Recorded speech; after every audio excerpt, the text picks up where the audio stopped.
ముస్లిం మైనార్టీల ఆస్తులను కాపాడటంలో కూటమి ప్రభుత్వం విఫలమైందని గుంటూరు నగర వైసీపీ అధ్యక్షురాలు షేక్ నూర్ ఫాతిమా ఆరోపించారు. ఈ అంశాన్ని ఇప్పటికే పార్టీ అధినేత వైఎస్ జగన్ దృష్టికి తీసుకెళ్లామని, ఆయన ఆదేశాల మేరకు న్యాయ పోరాటంతో పాటు క్షేత్రస్థాయిలో నిరసనలు చేపడతామని తెలిపారు. ఈ నెల 30న గుంటూరు నగరంలో నగరం పాలెం ఈద్గా నుండి కలెక్టరేట్ వరకు భారీ నిరసన ర్యాలీ చేపట్టినట్లు చేపట్టనున్నట్లుగా ఫాతిమా తెలిపారు. అంతకంటే ముందుగా 23 నుంచి 25 వరకు మసీదుల వల్ల ముస్లింల సంతకాల సేకరణ చేపట్టి ప్రభుత్వం చేస్తున్న భూసేకరణ కుట్రను వివరిస్తామని చెప్పారు.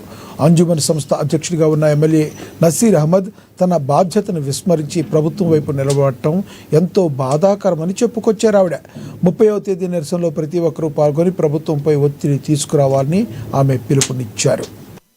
ఎక్కడి నుంచి అని అంటే మన అంజుమన్ సంబంధించిన ఈద్గా దగ్గర నుంచి, రమేష్ హాస్పిటల్ దగ్గర నుంచి కలెక్టరేట్ ఆఫీస్ దాకా ఒక నిరసన కార్యక్రమం అలాగే ర్యాలీ కార్యక్రమం చేపట్టి అక్కడి నుంచి కలెక్టర్ గారికి ఒక రిప్రజెంటేషన్ ఇవ్వడం జరుగుతుంది. దాంట్లో నుంచే మరి దీనికోసం రేపు 23వ తారీఖున ప్రతి మసీద్ దగ్గర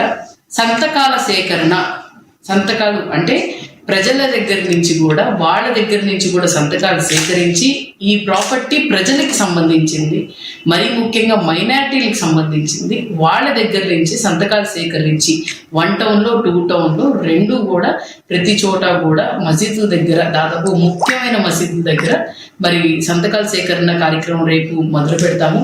ఆ కార్యక్రమం